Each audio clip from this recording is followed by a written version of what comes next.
महामानव। आज से लगभग 1400 साल पहले की बात है।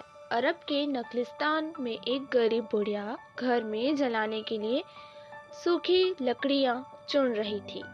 बहुत सी लकड़ियां इकट्ठी हो जाने पर उसने उनका एक गट्ठा बना लिया। गट्ठा काफी वजनी था। निरंतर प्रयत्नों के बाद भी उस गट्ठे को बुढ़िया अपने सिर पर नहीं उठा पाई। हताश होकर सहायता के लिए इधर उधर देखने लगी, किंतु उसे दूर दूर तक कोई नजर नहीं आया। लंबे समय के पश्चात सामने से एक अजनबी आता हुआ दिखाई दिया। बुढ़िया ने उसे सहायता के लिए पुकारा, बेटा जरा हाथ लगाकर यह गट्ठा मेरे सिर पर रख दे। लकड़ियां अधिक हो गई है, जिसके कारण मैं अकेले से उठा नहीं पा रही हूँ। मेरी सहायता कर, अल्लाह तेरा भला करेगा। रहगीर ने मुस्कुराते हुए कहा, अम्मा तू तो बहुत कमजोर है, इतना बड़ा गट्ठा कैसे उठा पाएगी?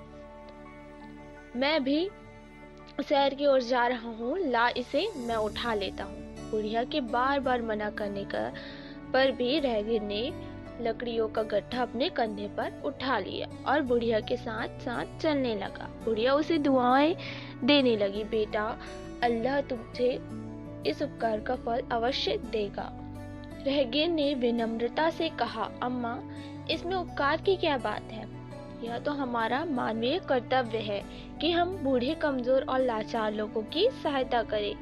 कर्तव्य को उपकार कहकर मुझे शर्मिंदा मत कर। रहगीर की बातें सुनकर बुढ़िया गदगद हो उठी। उसने ममता भरे स्वर से कहा, तुम बहुत भले आदमी हो, तुम्हारे विचार कितने अच्छे हैं बेटा।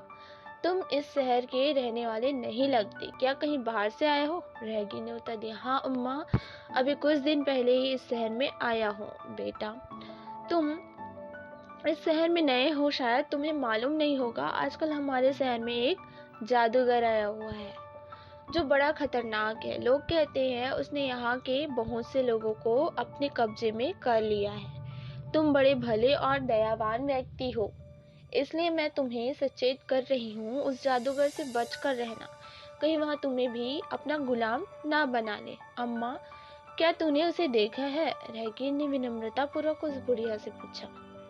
बुढ़िया ने कहा, नहीं, मैंने उसे नहीं देखा, लेकिन लोगों के उसके बारे में सुना है, बहुत सुना है। बुढ़िया अपनी धुन में कहती चली जा रही थी। जानते हो उस जादूगर का नाम क्या है? रहगीर ने कहा, नहीं, मुझे नहीं मालूम। बुढ़िया ने बताया, उसका नाम मोहम्मद है।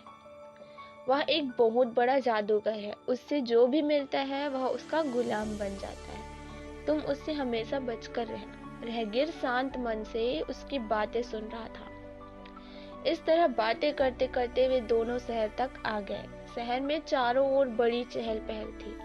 रहगीर अपने कंधे पर लकड़ी का गट्ठा उठाए चुपचाप उस बुढ़िया के साथ चल रहा था। रास्ता चलने वाले अचरज में डूबे, कभी उस बुढ़िया को तो कभी उस रहगीर को देखने लगे। चलते चलते एक मोड़ पर बुढ़िया का घर आ गया। बुढ़िया ने कहा, बस वो सामने वाला ही मेरा मकान है। रहगीर ने मकान के सामने लकड़ी का गट्ठा उतार दिया और बुढ़िया से जाने की अनुमति मांगी।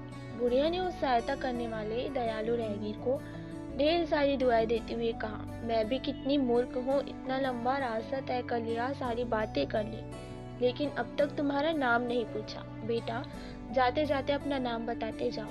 रहगीर ने मुस्कुराते हुए कहा, रहने दे अम्मा, मेरा नाम जानकर क्या करोगी? मेरा नाम सुनकर तेरा विश्वास टूट जाएगा। बुढ़िया ने हट करते हुए कहा, नहीं, तुम्हें अपना नाम बतलाना ही होगा। बुढ़िया के बहुत आग्रह करने पर रहगीर ने कहा, तो सुन, मेरा नाम ही मोहम्मद है।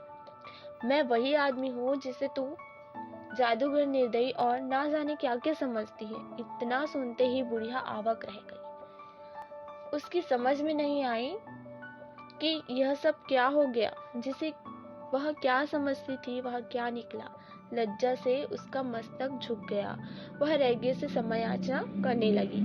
रहगीर ने उसे सांत्वना देते हुए कहा, अम्मा, अज्ञानतावश कही गई बातों पर लज्जित होने की आवश्यकता नहीं है।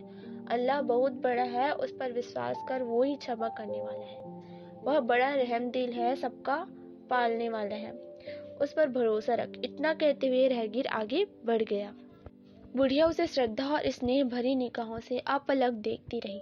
उसे क्या मालूम था कि उसकी सहायता करने वाले और कोई नहीं, स्वयं इस्लाम धर्म के प्रवर्तक हजरत मोहम्मद